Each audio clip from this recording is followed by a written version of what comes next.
The night the laptop shattered, Marcus Hill thought his life had finally collapsed with it. He had been working late again, pushing his janitor's cart across the marble floors of the 12th floor, long after the executives had gone home. His shift always ran late enough for the building to feel like a hollow shell, its glass walls reflecting a lonely version of himself. The overtime helped. It always helped. Every extra hour meant groceries, school shoes, or maybe, if he was lucky, a small cushion for emergencies. Emergencies were common when you were a single dad with no backup plan. Marcus wiped his hands on his faded blue uniform and glanced at his phone. A missed call from his daughter, Lily. His heart tightened. She never called during his shift unless something was wrong. He dialed back immediately, lowering his voice. "Baby? What happened?" Her voice came through shaky and thin. "Dad. I messed up. I'm sorry." He leaned against his cart, dread settling into his chest. "Slow down. What's going on?" "The school sent another email," she said. "About the science competition. They say I need a laptop to submit the project video. Everyone else has one. I told them you'd figure something out, but I don't think." Marcus closed his eyes. He already knew. He'd known for weeks. Lily was brilliant, curious, stubborn, always asking how things worked. She'd built a water filtration model from scrap bottles and sand. Her teacher said she had real potential. Potential didn't come with a price tag he could afford. "I'll figure something out," he said, forcing calm into his voice. "I always do." She hesitated. "Dad, you don't have to lie." That hurt more than he expected. "I'm not lying," he said softly. "I promise." After they hung up, Marcus stood there longer than necessary, staring at the empty hallway. The promise echoed in his head. He hated promises he couldn't keep. He pushed his cart into the executive boardroom, the biggest room on the floor, all glass walls and polished wood. It smelled like money and coffee. He worked carefully, as always, wiping fingerprints off the long table, straightening chairs. That's when he saw it. A sleek silver laptop sat alone at the far end of the table, its screen still glowing faintly. Someone had forgotten it. That almost never happened. Executives were paranoid about their things. Marcus froze. His first instinct was to ignore it. Touching something like that could cost him his job. But his eyes drifted to the laptop again, and then, unbidden, Lily's face filled his mind. Her disappointment. Her quiet acceptance.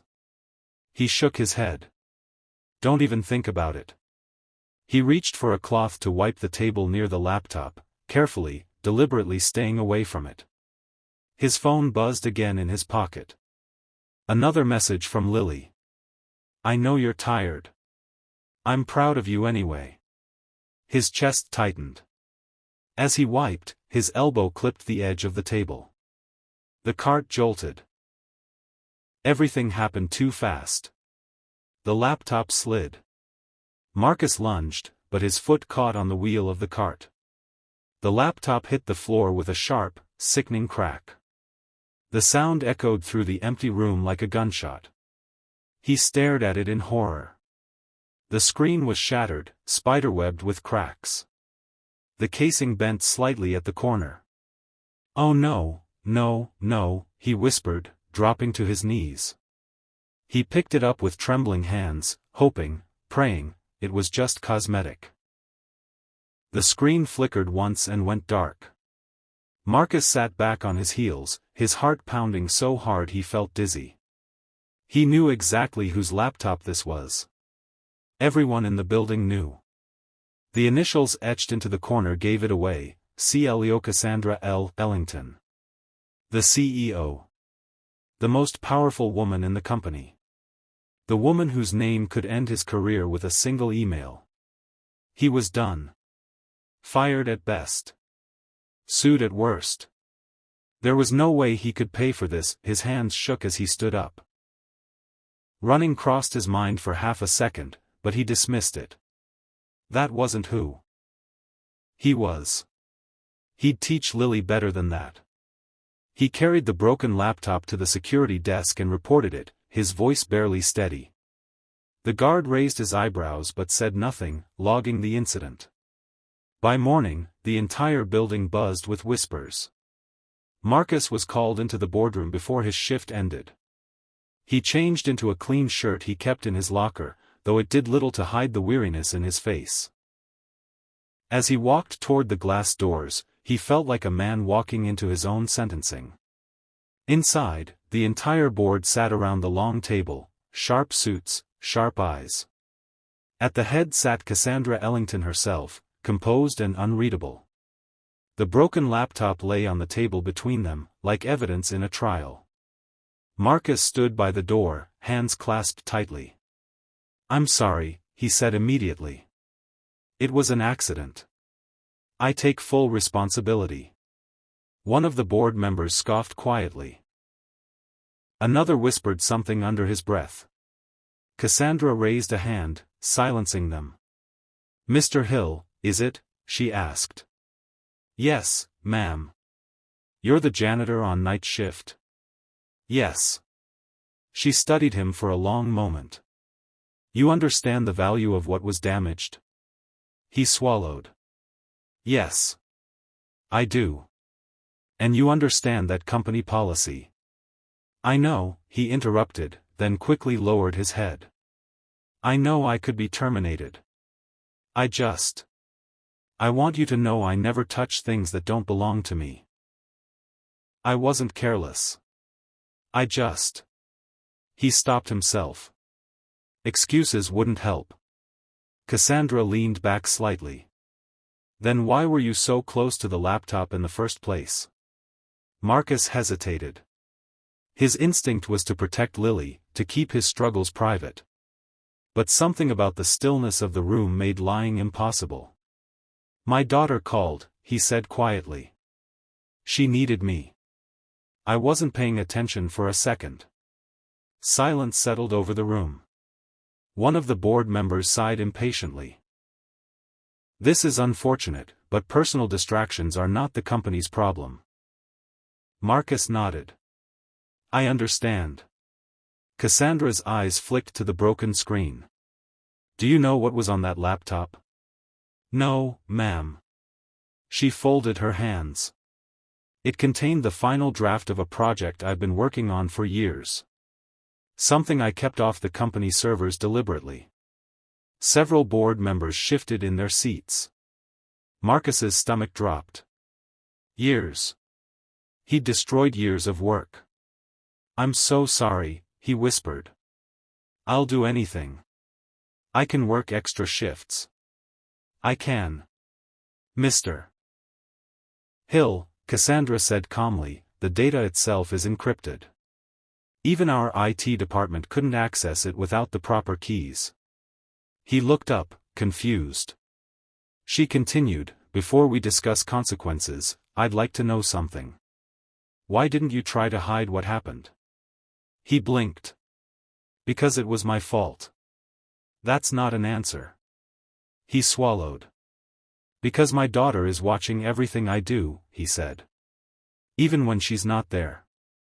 If I teach her that running is okay, then I fail her worse than losing this job." The room went still. Cassandra's gaze softened, just slightly. She turned to the IT director seated near the end of the table. "Did you recover anything?" The director nodded. "Actually, yes. That's what shocked us." Marcus frowned. "Shocked them how?" The IT director continued, "The laptop was damaged, but the internal drive survived. When we accessed the files, we found something unexpected." He looked at Cassandra, who nodded. "Mr. Hill," she said, "do you know what my project was about?" "No, ma'am." "It was a scholarship program," she said. "Fully funded. Anonymous. Designed to identify children with exceptional potential who fall through the cracks of the system. Kids whose parents work multiple jobs.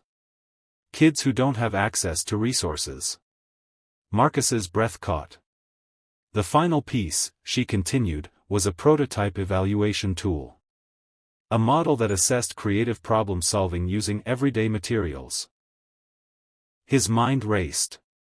That sounded familiar. The IT director pulled up a projection on the screen behind them. A video appeared. Marcus felt the blood drain from his face. It was Lily. She stood in their small kitchen, explaining her water filtration model with animated excitement, her hands waving as she spoke. The video quality was amateur, filmed on an old phone. At the end, she smiled shyly and said, "I hope this helps someone." Marcus staggered back a step. How do you have that?" Cassandra watched him closely. "Your daughter's teacher submitted her project anonymously to a pilot program last week. This laptop contained the analysis." The boardroom erupted into murmurs. "She scored in the top 1%, Cassandra said. Off the charts. Not because she had expensive tools, but because she understood the problem deeply." Marcus covered his mouth, tears burning his eyes. He hadn't known. He'd been so busy surviving that he'd missed how far Lily had already gone. "And you," Cassandra continued, "are the kind of parent this program exists for." The room fell silent again. One of the board members cleared his throat. "So, what does this mean regarding the incident?" Cassandra closed the laptop gently, as if it were no longer broken. "It means," she said, "that sometimes, accidents reveal exactly what we need to see." She turned to Marcus. "Your job is safe." He let out a shaky breath, barely believing her. "More than that," she added, "I'd like to offer you a different position. Facilities coordinator. Day shift. Better pay. Benefits." Marcus's knees almost gave out. "And your daughter," Cassandra said, "will be the first official recipient of the Ellington Fellowship." Tears streamed down his face now, unashamed. "Thank you," he whispered. "I don't know how to raise her the way you already are," Cassandra said. "That's enough." As Marcus left the boardroom later, the weight on his shoulders felt lighter than it had in years. The broken laptop hadn't ended his life. It had opened it. That night, when he told Lily everything, she hugged him tighter than ever before. "I told you you'd figure it out," she said, smiling through her own tears. Marcus laughed softly, holding her close. Sometimes kindness arrived disguised as a mistake.